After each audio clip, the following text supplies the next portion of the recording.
Gentlemen, hello and welcome to the Hide Site. I'm a United States Army sniper currently serving, and in today's video we're going to talk about improvised camouflage or field expedient camouflage. Now, not all of you have a fancy ghillie suit or fancy cobra hood to throw on and tie your veg in and go to work. So we're going to talk about cheap, effective ways that you can camouflage yourself, and all it's going to require is one trip to Walmart. All right, gentlemen, so we're gonna review our inventory real fast. I'm gonna explain what you need, and then later I'll explain what its purpose is. Now, first things first, you're gonna want 2 bungee cords. Now, for all of these items, they should preferably be a neutral color, okay? Now, with these bungee cords, you should be able to wrap these cords just under the armpit, around the chest, and they should be just snug enough that they hold tight to the body, but not so tight that you can't breathe, right? I measured both of these out, and they came out to about 23 inches in the neutral position. And for reference, I wear a men's medium shirt, and a 23-inch bungee cord work just fine. So next, you're gonna need a baseball cap, a women's headband, and women's hair ties. Now, just something to note for those 2 purchases, maybe notify the wife or girlfriend that you've made those purchases, okay? Because when you start leaving those around in the truck or the gun bag, she's gonna pick up that those weren't hers, okay? And I'm just trying to save you guys, okay? I'm just trying to help you guys out. So maybe just give her a little heads up there. Face paint, okay? This is an optional item. If for whatever reason you don't have the funds for some face paint, guess what? We've got dirt, right? You can take your canteen, pour some water into the dirt, and then just rub that into your skin, dull it up, good to go. Another optional item is gonna be a fanny pack, okay? That's how I carry all of these items when on a stalk, right, or on patrol. Again, an optional item. I got mine for free. Parents were 80s kids. A pretty good find in the basement there. So moving on, tripod, okay? Now, it's pretty imperative that you have some form of support when you're like taking a shot. So if, again, you don't have the funds for a tripod, that's okay. Go ahead and check out the previous video where I talk about makeshift support. And you can just make a tripod with some sticks and cord. So no problem there at all. Now, there are 4 things that you're going to camouflage using the supplies that I previously showed you. And those things are going to be, of course, yourself or your person, your weapon, your form of support or your tripod, and then your surrounding area. And we're gonna get into each thing and how to do it. Now, first things first would obviously be our paint, okay, of our skin. I'm gonna wait to do that because it's a little hot. I'd like my skin to air out a little bit. But first things first, right, is gonna be to apply that face paint to the face and, of course, any exposed skin. So I'm gonna show you guys in order how I like to do this. We're gonna start with that individual camouflage. And the very first thing we're gonna start with when it comes to camouflaging ourselves is going to be our head. So we're gonna don that hat, we're gonna throw on that headband, right? And the point of the brim is to keep this headband from sliding down into my eyes, because that would be suboptimal. Now, we're going to take from the baseline, right? Whatever vegetation is most common in your area is what you're gonna apply to yourself. Okay, so I've gone out, I've clipped myself some veg, and now we're just gonna start applying it to my head, okay? Now, it's important when doing this that you do your best to achieve 360-degree camouflage, right? So make sure you get it in the front, right, on the sides, and on the back. If you have a buddy, it's best that once you're done applying this camouflage to your head, that he maybe gives it a look over and helps you out. Now, if you're by yourself, hopefully you have some sort of mirror or cell phone or something to look at yourself and make corrections. Now, it should be said, this is not going to be an imperfect solution, okay? We're just using a woman's headband here. Would you be better off with, you know, a fancy ghillie suit or some cobra hood that you bought online? Yeah, you probably would be. But again, this is a cost-effective, improvised solution that is done quickly. So, you know, it's not going to be imperfect. Now, next what you're gonna do is take some tent stakes. Now, if you don't have tent stakes laying around, you can just make stakes, okay? You can get some sticks, sharpen it with a knife, and stick them into the ground, no problem. What you're doing is you're gonna take that stake, you're gonna take your bungee cord, hook it up to it, and then stretch it out, and then stake it on the other side, okay? Now, if you have a buddy, you don't have to do this part, okay? You can simply just lay these out in that neutral position, lay the veg on top of it, lay on it, and then your buddy can just straddle you and close the bungee cords for you. Now, if you're by yourself, it's kind of hard to fish for those bungee cords when they're in that neutral position, when they're in that collapsed position. So If you're by yourself, this just makes it easier to find those bungee cords, right? So I'm gonna take that veg, I'm gonna lay it perpendicular to these bungee cords. I'm then gonna lay on it, and then I can find these bungee cords myself.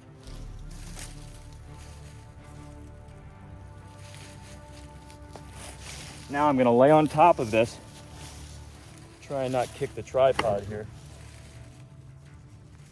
I can find that bungee cord myself.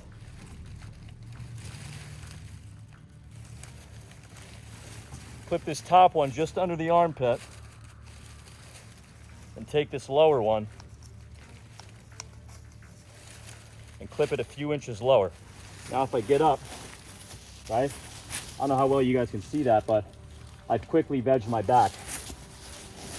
But my front is missing veg. So we're gonna take that second pile that I've acquired and I can start tucking that in the front.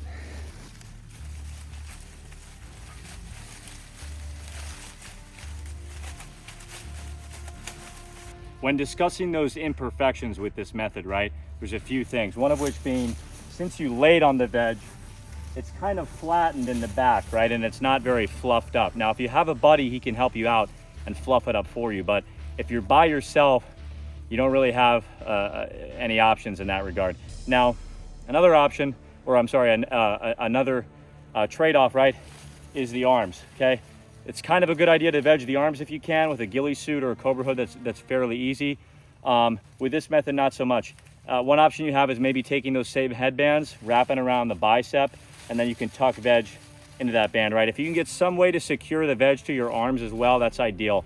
However, we're just gonna gloss over that and move on. So next we're gonna talk about the tripod and how to veg that. All right, now this is where those hair ties come into play, right? So we're gonna take our tripod, we're gonna put those hair ties on these legs every couple inches, right? And then we're gonna cut ourselves some veg here. We're gonna take that veg and just shove it into these hair ties.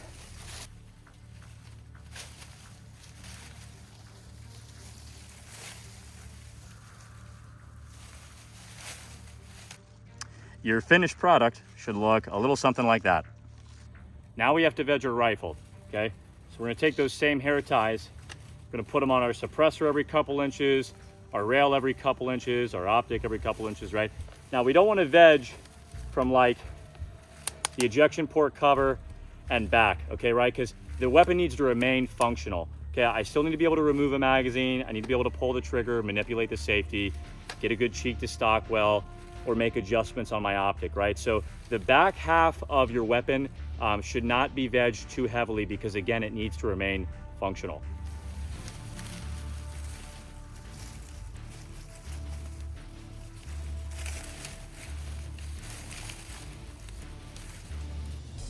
I'm gonna go ahead and say that is satisfactory. I am fighting the sun here, so gotta get this moving along, but that should do just fine. Now what I can do is set this into my tripod, and we talked about having that clear lane, right? That clear path down the top of the weapon. So I can set this into my tripod, and if I get behind the optic and I find I'm having a hard time, I can just come in here and I can pluck whatever's giving me a hard time, right? I can pluck these leaves off that are in my way, and then we're ready to rock.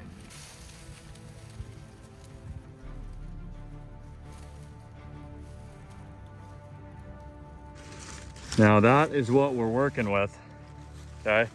Just to show you guys, top's still reasonably vegged. I can go through here, right? I've got a clear image. All right, so our weapon and our tripod behind me, I would say are now adequately vegged. Now the problem is there's a little bit of a dark spot, which I'm sure you guys can see, right? So now a way we can break that up is by doing what's known as implanting. So I can go to these other plants that are naturally growing in the ground and I can snip them at the base. I then take those plants, right? I then move them to my position and I stick them in the ground as if they naturally grew there. However, they obviously didn't. I took them from somewhere else. And this will break up my position and make it look more natural. It is important to think about the circumstances that we're now in, right? We are setting up in a position to take a shot. So you're in some sort of line of sight with whatever you intend to shoot at. So, you know, overhead movement and all of these factors are really important, right? You want to minimize that signature. So when you're doing this part, when you're setting up this tripod, when you're throwing the gun in it, they're all very deliberate movements. You're trying to maintain the lowest signature or the lowest silhouette possible, right? So with that tripod, when I'm taking it, right, I'm gonna slowly stand that tripod up, set it in. I'm then gonna crawl away. I'm gonna clip the veg that I need. I'll crawl back. I'll then slowly apply that veg into the tripod. Okay, tripod's good. I'll then crawl away. I can veg my gun now somewhere else. Crawl back to my tripod, set in the gun. Gun's good to go. Okay, now let's say I want to implant. I'll crawl away, go take veg from somewhere else, crawl back, bring that veg. And then when I'm implanting that veg, you're not going to do what I just did, right? You're not going to walk in front of the gun and just place it there, okay? Because that's lazy and you're going to get yourself killed. In the prone, you're going to take that veg, right? You're going to lay it out in front of you, then you're going to slowly stand that veg up and stick it in the ground.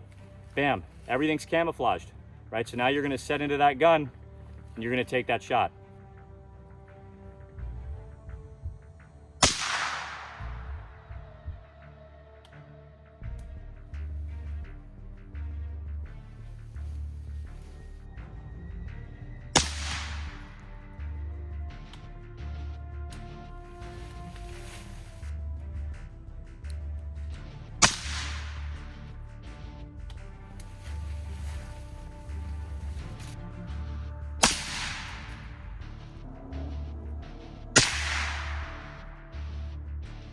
With everything considered, what I really want to harp on is that, yes, if you bought a ghillie suit or some Cobra hood online, you could probably more effectively camouflage yourself.